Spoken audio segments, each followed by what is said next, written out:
அனைவருக்கும் வணக்கம். எனது குலதெய்வமான அரசூர் எல்லையம்மன் இளநாவலூர் பாலசுப்ரமணிய சுவாமியை வணங்கி, எனது தாய் தந்தையரையும் வணங்கி, இன்னைக்கு நம்ம குரு பெயர்ச்சி மே மாதம் 26ஆம் தேதி வரப்போகுது. நம்ம ஒவ்வொரு ராசிக்கான பலன்களையும் பார்க்கலாம். அதுக்கு முன்னாடி ஜென்ரலாக குரு அப்படின்றவர் யாரு, அப்படின்ற அவருடைய தன்மைகள் என்னென்ன அப்படின்றத பார்த்துருவோம். ஜோதிடம் என்பதே பார்த்தீங்கன்னா ஒளி அடிப்படையில் கணக்கிடும் முறை தான். குருவை பொறுத்த வரைக்கும் முழு சுபர் அப்படின்னு சொல்லலாம். பூமியை விட 1120 மடங்கு பெரிய ஒரு பிளானட் குரு. சூரியனிடமிருந்து ஒளியை உள்வாங்கி குரு அது பூமிக்கு பிரதிபலிக்கிறார். அந்த கதிர்வீச்சு மஞ்சள் நிறத்தில் இருக்கிறதுனால நம்மளுடைய சுப நிகழ்ச்சிகள் எல்லாத்துக்குமே மஞ்சள் யூஸ் பண்ணுவோம் நம்ம. காரணம் என்னன்னா, மஞ்சள் சுபகாரியத்துக்கு பயன்படுத்துறதுக்கு காரணமே குரு தான், வேற ஒன்றும் கிடையாது. அதே மாதிரி அங்கே குரு ஒரு பாசிட்டிவ் எனர்ஜி கொடுப்பாரு. ஆக்சுவலாக அசுபத்தன்மையை குறைக்கக்கூடிய வல்லமை அவருக்கு உண்டு. கண்டிப்பாக குறைக்கும் தன்மையை தவிர முழுசாக நீக்கிடாது. ஓகேங்களா? அசுபத்தன்மையை முழுசாக நீக்கிட முடியாது குருவால், பட் குறைப்பார் அந்த விஷயத்த. ஓகேங்களா? இப்போ ஒரு பாவத்துக்கும் நம்ம குரு பார்க்கும்போது என்னென்ன பலன்கள் அப்படின்றத பார்க்கலாம். ஃபஸ்ட்டு அதாவது முதல்ல சொல்லிடுறேன், ஆறாம் பாவத்தை குரு பார்த்தாருன்னா நோய் ஏற்படும். நோயை ஏற்படாமல் இருக்க மாட்டார். ஆனால் நோய் குணப்படுத்தக்கூடிய தன்மைகளை உண்டாக்கும். ஆக்சுவலாக ஒரு நல்ல மருத்துவரை கன்சல்ட் பண்ண வைக்கும். அப்புறம் இன்சூரன்ஸ் போட்டு வைக்கிறதுக்கான வாய்ப்புகளை கொடுப்பாரு. அதே மாதிரி ஸ்டார்டிங் ஸ்டேஜ்லேயே அந்த நோயை கண்டுபிடிச்சி குணப்படுத்தக்கூடிய தன்மைகள் எல்லாமே கொடுப்பாரு. ஸோ 6ஆம் இடத்து நோக்கியே முழுசாக நீக்கிட மாட்டார். ஸோ இந்த மாதிரி விஷயங்கள்லாம் பண்ணிட்டு அந்த நோயோட தாக்கத்துலேருந்து அந்த ஜாதகர் தப்பிச்சுப்பார் அப்படின்னு எடுத்துக்கலாம். அதே மாதிரி குரு 7ஆம் இடத்தை பார்க்குறாருன்னா வச்சுங்களேன், அது பெரிய மனிதர்கள் மூலமாக உங்களுக்கு பிரச்சனைகள் ஏற்படுதுன்னா அது தீர்வுகள் ஏற்பட வைப்பார். ஸோ இதுதான் ஜென்ரலான ப்ரெடிக்ஷன் பார்த்தீங்கன்னா. அதே மாதிரி குருவுடைய 7ஆம் பார்வை கொஞ்சம் பிரச்சனை தரக்கூடிய பார்வை. என்ன காரணம்னா, குருவுடைய சேரக்கூடிய கிரகம் அவருடைய 7ஆம் பார்வையும் இங்கே ரிஃப்ளெக்ட் ஆகும். ஸோ சிறப்பு பார்வையான 5, 9 மட்டும்தான் இங்கே குருவுடைய 5, 9 பார்வைகள் மட்டும்தான் சிறப்பு. இங்கே பொறுத்திருக்கும். குரு நீச்சமாகியோ அஸ்தமனமாகியோ வக்ரமாகியோ பார்க்கும்போது பலன் பெருசாக கிடைக்கிறது இல்லை. அதே மாதிரி 6, 8, 12 அந்த பாவத்தில் இருந்து குரு பார்க்கும் பார்வையும் கொஞ்சம் நன்மைகள் கொஞ்சம் குறைவாக ஏற்படுறதுக்கான வாய்ப்புகள் உண்டு. அதே மாதிரி இங்கே பார்த்தீங்கன்னா ஏ டீம் சொல்லுவாங்க. ஆக்சுவலாக குருவுடைய டீம்னு சொல்லுவாங்க, சுக்கிரனுடைய டீம்னு சொல்லுவாங்க. ஆக்சுவலாக இந்த குருவுடைய டீம் சார்ந்த லக்ன ராசிகளுக்கு குரு ரொம்ப அதிகமான நன்மைகளை பண்ணுறாரு.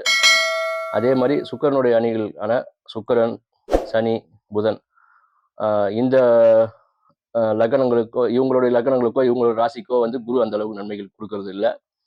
இது அனுபவத்தில் வரக்கூடிய வாய்ப்புகள் உண்டு. ஆக்சுவலாக அதாவது எப்படின்னா, ஒரு அரசியல்வாதியை நம்ம சந்திக்கும் போது நம்மளுடைய கட்சியை அதே கட்சியாக இருந்துச்சுன்னு வச்சுங்களேன், என்ன பண்ணுவார், நம்மளுக்கு முக்கியத்துவம் கொடுப்பாரு, நம்மளுடைய பிரச்சனைகளை தீர்த்து வைப்பார். அதே மாதிரி தான் அவருடைய டீம் சேர்ந்தவங்களுக்கு மட்டும்தான் அவர் நன்மைகள் கொடுப்பாரு. ஆக்சுவலாக அதே மாதிரி லக்ன சுபராக இருக்கிறவங்களுக்கும் குரு நன்மைகள் கொடுப்பாரு மேக்சிமம். குரு பார்வை கோடி நன்மை அப்படின்னு சொல்லுவோம். ஆக்சுவலாக ஓகேங்களா? இப்போ கடகத்திற்கு குரு வரப்போறாரு. குரு உச்ச குருவாக இருக்க போறாரு. இப்போ குரு புனர்பூசம் 4ஆம் பாதத்தில் டிராவல் பண்ணும்போது என்ன பண்ணுவாருன்னா, விசாகம், பூரட்டாதி ஆகிய நட்சத்திரங்களுக்கும் குருவின் தன்மை உள்வாகி வேலை செய்யும். அதே மாதிரி பூசம் நட்சத்திரத்தில் குரு டிராவல் பண்ணும்போது அனுஷம், உத்திரட்டாதி இந்த நட்சத்திரங்களும் குருவுடைய தன்மை உள்வாங்கி வேலை செய்யும். ஆயில்ய நட்சத்திரம் டிராவல் பண்ணும்போது கேட்டை, ரேவதி இந்த நட்சத்திரங்கள் குருவுடைய தன்மையை உள்வாங்கி வேலை செய்யும். அந்தந்த திரிகோணங்கள் அந்தந்த நட்சத்திரத்தில் டிராவல் பண்ணும்போது அந்தந்த நட்சத்திர திரிகோணங்களுக்கு கண்டிப்பாக வேலை செய்யும். இங்கே அதாவது குருவை பொறுத்த வரைக்கும் நடக்காத விஷயங்களை நடத்தக்கூடிய ஒரு வல்லமை உடையவர்.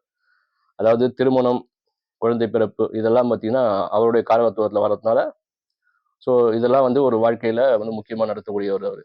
பொருளாதார முன்னேற்றத்தையும் அவர் தான் தருவார். அதே மாதிரி தங்கத்தில் முதலீடு பண்ணுறது பார்த்தீங்கன்னா நல்ல விஷயம். அதாவது 1 கிராம் ஒரு மாதத்துக்கு 1 கிராம் நீங்கள் வாங்குங்க. ஒரு வருஷத்தில் நீங்கள் 1 சவரன் வாங்கிடலாம். நீங்கள் இது ஆபரணமாக வாங்க வேண்டிய அவசியம் கிடையாது. கோல்டு காயினாக வாங்கி சேர்த்துருங்க. ஏன்னா குரு உச்சமாகிறதுனால கண்டிப்பாக தங்க நகை விலை ஏறிட்டு தான் போயிருக்கும். ஓகேங்களா? ஸோ இதுதான் குரு உச்சமாகிறதுனால கோல்டு காயினாக வாங்குறது தான் இங்கே பொறுத்த வரைக்கும் சிறப்பான விஷயம். நம்ம அடுத்ததாக ஒரு ராசிக்கும் என்னென்ன பலன்கள் அப்படின்றதையும் பார்த்துருவோம். சிம்ம ராசிக்கு குரு பயிற்சி பலன்கள். சிம்ம ராசிக்கு 12ஆம் இடத்துல குரு வந்து நிற்கிறாரு. 4, 6, 8ஆம் இடங்களை குரு பார்க்குறாரு. அது மூலமாக நன்மைகள் வரக்கூடிய வாய்ப்புகள் உண்டு.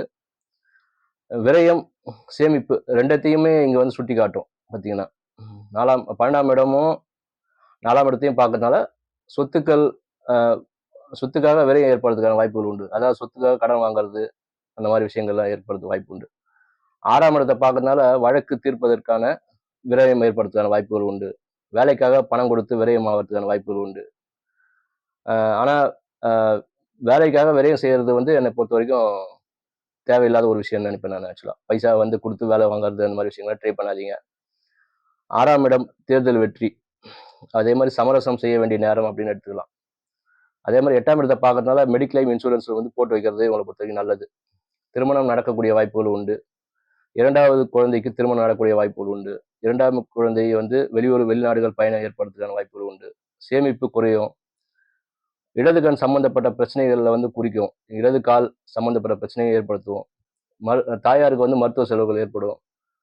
சர்க்கரையோட அளவுகள் அதிகமாகிறதுக்கான வாய்ப்புகள் உண்டு. 12ஆம் +2ல வந்து எதிர்பார்த்த மார்க்குகள் வந்து கிடைக்கிறதுக்கான கொஞ்சம் கம்மி தான். அதே மாதிரி காலேஜில் வந்து விரும்பி ஒரு படிப்பு எடுக்கிறீங்கன்னா அதுவும் கொஞ்சம் கிடைக்கிறதுக்கான வாய்ப்புகள் கொஞ்சம் கம்மி தான். இவங்களை பொறுத்த வரைக்கும் அனாதை குழந்தைகளுக்கு செருப்பு வாங்கி தானம் கொடுக்கறது ரொம்ப நல்லது இவங்களை பொறுத்த வரைக்கும். நன்றி நண்பர்களே.